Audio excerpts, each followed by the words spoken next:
Eto, sunod, mga kababayan. Nako, ha? Mga kababayan, eto yung sunod. Ano yan, Ken? Nako, eto, mga kababayan. Ulitin ko sa inyo. Kanina po, mga kababayan, sa Kongreso, inamin po ng NBI, no? Inamin ng NBI na yung nakausap ni Sara na assassin ay tukoy na nila. Tukoy na nila at tutugisin na nila. Ito po mga kababayan, pakinggan nyo po. Naku, delikado ito mga kababayan. Inamin na mismo ni Melvin Matibag ng NBI Director na umano'y assassin ni BP Sara ay natukoy na at tutugisin na nila. Naku po. Wait, let me confirm. You said that you have leads. Ito ha mga kababayan. Pakinggan nyo ha. Wait, let me confirm. You said that you have leads about the assassins hired by the Vice President?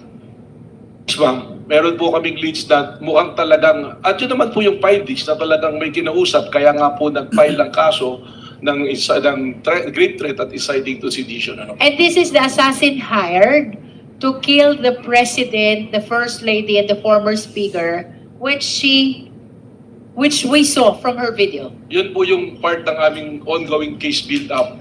The video of the Vice President taken inside the premises on November 23, 2024.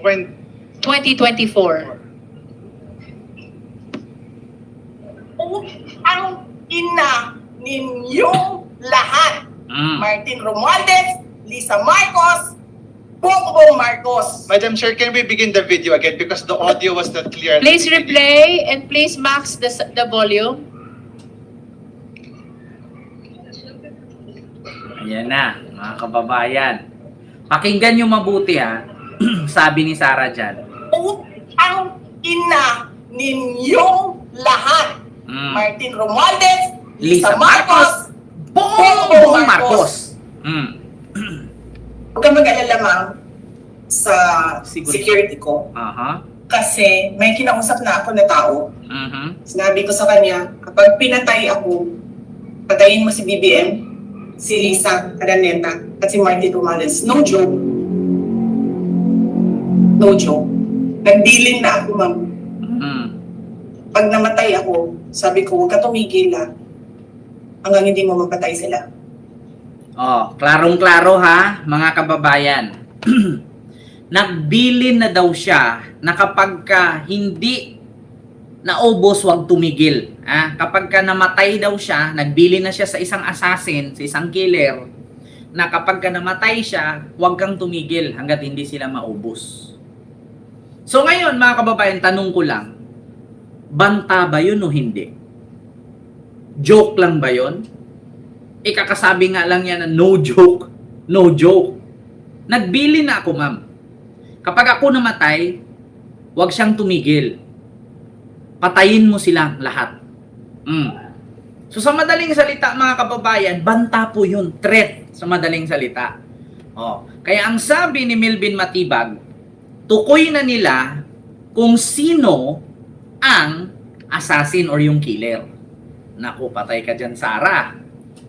Pag may nahuli ang NBI, na kung sino man yung killer na yan, continue. And then he said yes. And he said yes. Sabi niya. Ayan pa, sabi ni Baste. Just a simple message sa ato ang Pangulo. From now on, before you go to bed, think of the Romanovs. Romanovs. Think of Benito Mussolini and his wife. So, ngayon mga kababayan, gusto kong i-explain sa inyo kasi napagdaanan ko din po yan kasi ang major ko nga po is world history. So, ngayon mga kababayan, yung sinabi niyang Romanovs, no, at si Benito Mussolini and his wife, yan po yung mga royal family noon na bumaba sa trono at kinidnap lahat ng pamilya, pinagpapatay. So, yan ang madaling salita na panawagan ni Baste kay PBBM. Na yung si Benito Mussolini, yung pamilya niya, isa silang royal family. Sila yung mga hari, prinsesa, reyna. Bumaba sa trono, kinidnap sila, pinagpapatay sila sa isang lugar sa hindi ko alam, basta party lang ng Ukraine yata, part ng Ukraine, doon sila pinagpapatay. So, which is, sabi ni Baste, banta yan, banta. Na kung gusto mo, hindi ka matulad kay Benito Mussolini at sa kanyang pamilya, sa Romanovs, no? Isipin mo yung mabuti. Kaya mga kababayan, yan talaga ang sakit ng mga Duterte. Ang hilig nila ng krimen, ang hilig nilang magbanta. Mga criminal minds talaga. Sa totoo lang, si Sara ganyan din. Huwag kang mag-alala, ma'am. May nakausap na ako. Pag ako namatay, patayin niya, huwag kang tumigil. Sabi ko, huwag siyang tumigil. Sampo si Baste naman, idinaan sa kwento ng mga pangyayari sa kasaysayan sa Russia. So, mga kababayan, yan ang mahirap sa kanila. Ang akala, itong mga DDS namang nakikinig sa mga sinabi ni Baste, hindi nila gets yun, hindi nila alam kung anong meaning nun. Yung Romanovs na yun na sinasabi ni Baste. Pero, kung i-research mo kung ano ang dahilan, yun po yun. Si Mussolini, hang with his common law wife and mistress, I think. Pinagpapatay sila. Bumaba sila sa trono kasi sinalakay sila ng mga komunista or yung mga katulad sa Marcos regime na buti nga sila Ferdinand Marcos Sr. nag-exile which is ganun. So, meron talagang mga meaning yung sinasabi nila, mga bantayan. Kung gagawin ni Bastian, kung tinuloy niya yon, so threat yun. Di ba? Threat yun, mga kababayan. Di ba? Pakinggan niyo ang sinabi ni Baste. Ito. Pag namatay ako, sabi ko, huwag ka tumigil hanggang hindi mo mapatay sila. Ganyan kay Sara yan. And then he said yes. Kay Baste, tignan niyo. Pakinggan niyo. Sa Maiso Just a simple message sa simple message daw kay PBBM sa ating Pangulo. ato ang Pangulo. From now on, before you go to bed, think of the Romanovs. Diba? Before you go to bed, think of. So, ibig sabihin, may ipinadala siyang mensahe, isipin mo bago ka matulog. Think of the Romanovs. So, alam nyo ba yung pangyayaring yon sa Romanovs na yan? Kay Mussolini? Mga kababayan, mahirap yun. Mahirap yung ganong istorya, mga kababayan. Kaya nakakatakot si Mussolini, nakakatakot yung nangyari sa pamilya niya.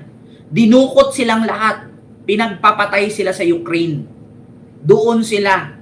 Hindi natin alam kung anong dinanas ng buhay nila. Basta doon sa kwento, sa libro, mga kababayan na nabasa ko sa world history, hindi talaga maganda ang sinapit sa kanila. Mga royal family sila, royal blood sila. Mga hari, reyna, prince. Sila yung prinsesa, sila yung hari. Na bumaba sa trono at pinagpapatay. Diba? Hindi ko alam kung sila ang pumatay sa sarili nila o may pumatay sa kanila. Minasakit sila, parang ganun. So yan ang gustong iparating ni Baste Duterte. Biruin nyo. Tapos yung mga DDS, hindi nila alam. Think of Romanovs. Hindi nila alam yun. Bakit? Walang mga pinag-aralan, mga bobo yung mga DDS na yan.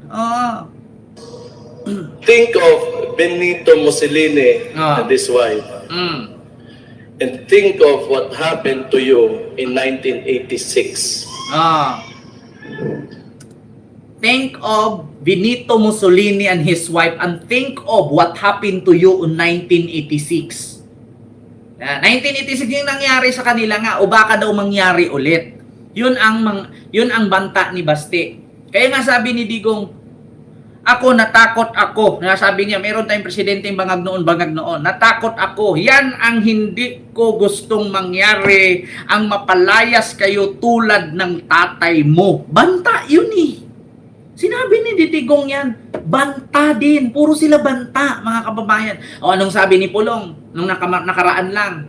Kung ano man ang mangyari sa tatay ko dyan sa loob ng kulungan, guguluhin ko ang Pilipinas. Sinabi nila yan. Di ba? Mga kababayan, sinabi nila yan. And maybe you'll reconsider Mm. the direction Mm. that you are taking. Actually, sa mga nagsabi na hindi yun asawa ni Mussolini, ganyan din kasi si Digong, di ba may common law wife siya? Kaya wife na din yun. Oo, common law wife ba? Alam nyo na. Kaya tinawag ni Basti yun na, think of Mussolini and his wife. Kasi ganyan din naman ang tatay niya, di ba? May common law wife. Oh, ganun talaga yun. Ganun yun, mga kababayan. Yun ang isipin ninyong mabuti. Kaya sabi niya na, and his wife, kasi common law wife yun eh. Sa madaling salita, kabit lang niya yun. Tapos, kumbaga, parang ano ba, parang vixen. Vixen, tawag nila. Vixen, common law wife, parang kabit, ganyan. So, ganun yun, mga kababayan. Kaya yung mga DDS, wala, hindi nila alam yun. Nabanta yun. Kaya nga sabi ni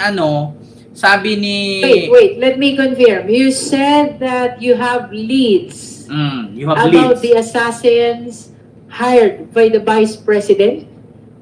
Yes, ma'am. Meron po kaming leads na mukhang talagang, at yun naman po yung findings na talagang Ayan na. Wait, let me confirm. You said that you have leads about the assassins hired by the Vice President?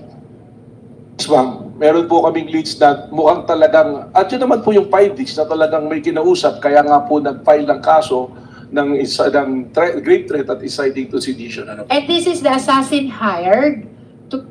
So ibig sabihin, mga kababayan, tukoy na. Tukoy na, may leads na sila. Ako, delikado, mga kababayan. Sino kaya to? Hindi kaya yung assassin na nakausap ni Sarah ay may koneksyon sa pagkamatay sa asawa ni Janice Digamo? Tanong ko lang, hindi kaya yung assassin na nakausap ni Sarah may koneksyon kay Tibes?